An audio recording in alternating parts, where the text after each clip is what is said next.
There are always many questions about what does the future hold.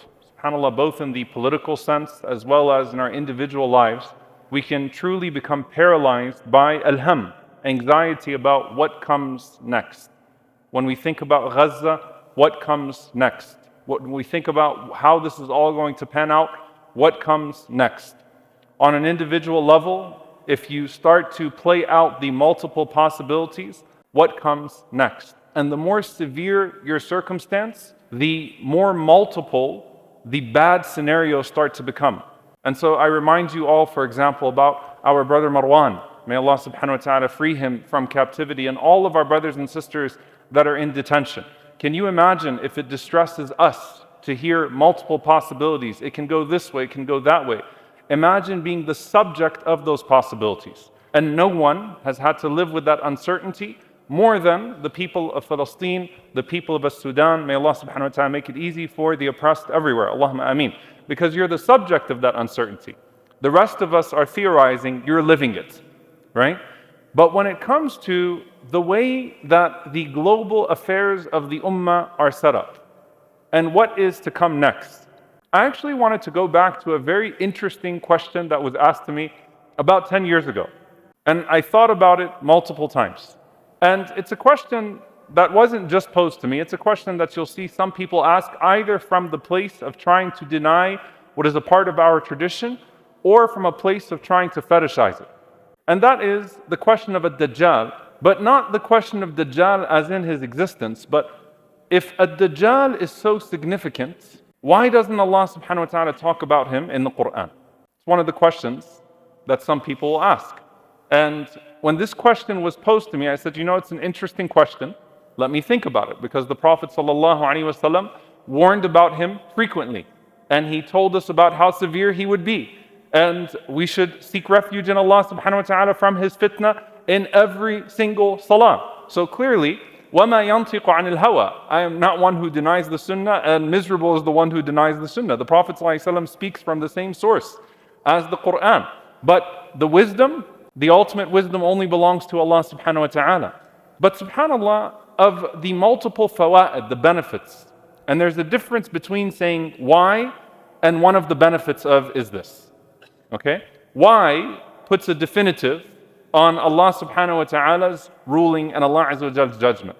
Benefits and wisdoms and fawa'id, ta'ammulat, allow us to reflect, to extract some of the wisdoms and the benefits of those things without superimposing that on Allah azza wa jall's knowledge, which is beyond our comprehension and has facets that we do not know of. Of the benefits that the scholars mention, and I'll come back to what this has to do with the opening of this khutbah. Of the benefits that the scholars mention, some of them say it's a form of tahqir, it's a form of belittling him. Just like Abu Jahl is not mentioned in the Quran. You belittle someone that so badly wants to make themselves bigger than what they actually are.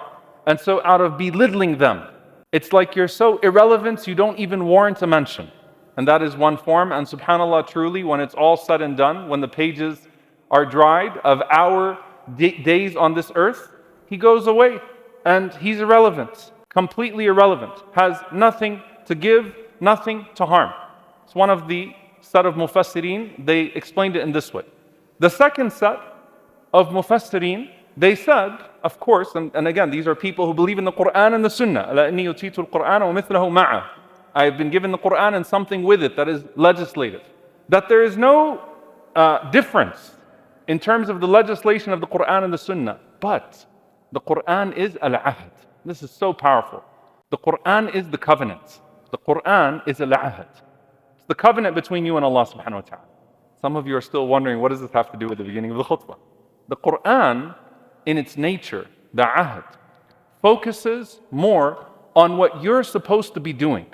And it tells you the lessons of the past more so than it does of the future. Meaning it's more about prophets than it is about predictions and prophecies to come, because the idea of the ahd is that if you hold on to the ahd properly, if you hold on to the Quran properly, you hold on to what Allah subhanahu wa ta'ala gave you of universal principles, consistent principles, then the future of outcomes is completely irrelevant to you. That is with Allah subhanahu wa ta'ala. So there is benefit in knowing them. There's benefit in studying. Otherwise, the Prophet ﷺ would not have shared them with us. But the Quran focuses on what led to previous ummah to fail more than what is to come of the future, which is very profound when you think about it. You know, I'm from New Orleans. When they say, build the home that can withstand the hurricane, don't wait for the hurricane to come, right? You get yourself ready for the moment constantly. And if you do so, then Allah Azza wa Jal will see you through whatever crisis and whatever storm is to come. So there's no point in dwelling too much over what type of storm it's going to be, as much as building the house that's ready to withstand the storm. That's your domain as Bani Adam. And subhanAllah, that's why Allah Azza wa Jal says, فَاعْتَبِرُوا يَا أُولِي الْأَبْصَارِ. Pay attention, O people of vision. Listen to what's been taught to you of history. Pay attention to all of these nations that came before you. What happened with them? فَاعْتَبِرُوا. And you take the wisdom. You take the benefit. يَا أُولِي الْأَبْصَارِ. O you who's paying attention. O people of vision. The Quran is not going to give you horoscopes. It's going to give you history. And that history is transformative because it's real human history that speaks to the real human condition. And so when Allah subhanahu wa ta'ala says, إِن تَنْصُرُ اللَّهِ يَنْصُرْكُمْ, if you aid the cause of Allah Azza wa Jal, He will aid you. It also applies in the past tense, as it does in the present tense, as it will in the future tense. When they aided the cause of Allah Azza wa Jal, Allah subhanahu wa ta'ala aided them, the righteous of the past. When they obeyed what Allah subhanahu wa ta'ala commanded them to do, Allah Azza wa Jal descended prosperity upon them. When you in the present do so, Allah subhanahu wa ta'ala gives you the cause of victory, the cause of aid, the cause of favorable outcome. Focus on that. It's so much more instructive to look at how we got here instead of focusing too much on where it might all go. And there is one future that Allah Azza wa Jal harps upon throughout the Quran, which is what? The Day of Judgment and what comes after. Because whatever remains of history, you might not live to even see it. You might not live to be a part of it. And that is cohesive throughout the Quran and the Sunnah. Mata sa'a ya Rasulullah. When is the hour, O Messenger of Allah? What did you prepare for it? If that young boy has gray hair, by the time that young boy has gray hair, you would have already met your sa'a. You would have met your hour. You would have met your day of judgment because you would have met death. Focus on the prophets, not the predictions. Focus on the history. Don't get lost in superstition and horoscopes. Focus on analyzing yourself, not on analysis that's so humanly flawed, so subjective, and is littered with despair.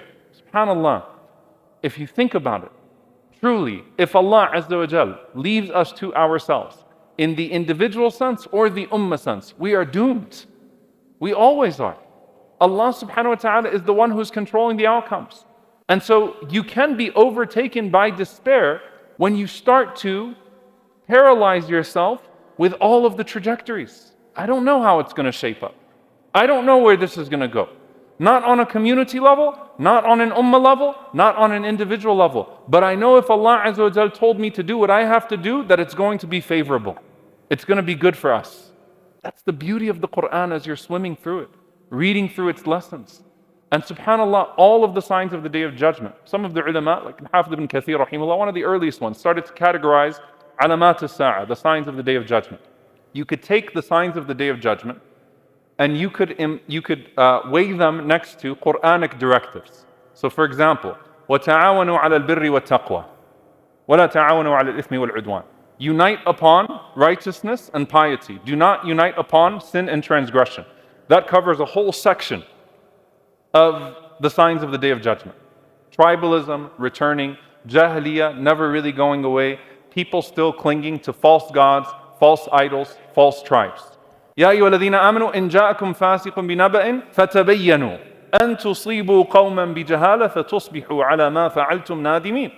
O you who believe, when someone comes to you, when a wicked person comes to you with news, verify that news. Otherwise, you're going to hurt people that are undeserving. And you are going to be the one that's going to be regretful. A whole section of the Day of Judgment, the signs of the Day of Judgment, is about deception, right? Is about the things that people will try to rush, the fake news, the false news that will obliterate us. Now, you can imagine that the Sahaba perhaps did not see the exact devices of AI that we see right now coming to place, but they didn't have to. They knew that Dajjal would be followed by more Dajjal, deception would be followed by more tools of deception, would be followed by more tools of deception, until that deception completely overloads the senses with Ad-Dajjal, the deceiver, right? They didn't need to know what exactly, like, are we going to have deep fakes? They hadn't even seen recorded videos yet. Are we going to have this? Are we going to have dubbing of languages? Are we going to be able to, put cameo appearances and this and this and that? They didn't need to know all that. They knew, though, that the spirit of verification is the Quranic directive that the Prophet ﷺ lived and taught. And that protects you from a large chunk of the signs of the Day of Judgment.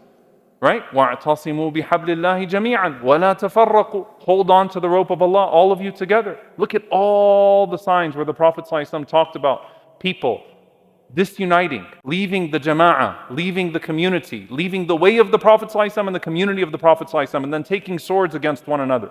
It covers a huge chunk of the signs of the Day of Judgment. My point is, whether it's wealth or materialism or greed, when you're reading the Quran, focus on that. Focus on that.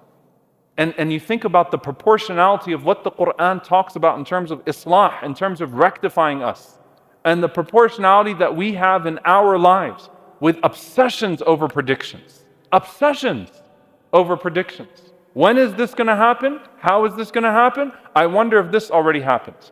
You could read 600 pages about Ya'juj and Ma'juj, or you could just take the hadith about what it is and be satisfied and say, I better be in taqwa, whether it's Ya'juj and Ma'juj that look like this or that or come from here or there, that overrun the earth. I don't want to be on the side of those that die with little iman in their hearts. And if it's not Ya'juj and Ma'juj, then it could be the Israeli occupation or someone else. At the end of the day, when corrupt people overrule the earth or overrun the earth, I want to make sure my heart's in the right place to meet Allah subhanahu wa ta'ala. Don't waste your time on predictions. Focus on prophetic imperative. Focus on prophetic directive. And the last thing that I'll say is this is true in the individual level as well. In our own lives, the past is so instructive. Imam al-Jawzi rahimahullah ta'ala, he said that when you fall, if you're walking and your cloth catches onto something, and I'm going to paraphrase for the sake of time, you don't keep walking. You go back to where the cloth caught and you unhook it so that you don't tear your cloth. If you fall down, you don't just jump up. You look to see what tripped you up in the first place. What caused you to fall? On an individual level, when you're talking about tawbah, oh, if Allah does this or if it ends up this way, then I might do this and I might do that. No. What are you doing to change the circumstances around you so that you don't end up in the bad situation that you were in before? The past is so instructive. That's what you focus on. That's what you exert yourself looking to in every single dimension of your life. How did I get here? Not where I might go, because the ultimate where I will go is the Day of Judgment, is standing in front of Allah subhanahu wa ta'ala, is being asked about how I behaved in every single circumstance that He put me in. And so the Quran is al-ahad. That's your covenant. Best manifested through the life of the Prophet sallallahu alaihi wasallam, elaborated on through the divine rightful guidance of the Messenger of Allah sallallahu alaihi wasallam. The Quran is your ahad. Hold on to that. It'll give you hope. It'll give you instruction. It'll give you imperative. It'll give you divine reassurance that Allah Azza wa Jal will always take care of what's in His domain. Focus on what you can control, not what He controls exclusively of the outcomes. May Allah subhanahu wa ta'ala allow us to learn from our past, to be the best version of ourselves in the present, and to give us the best future in this life and the next.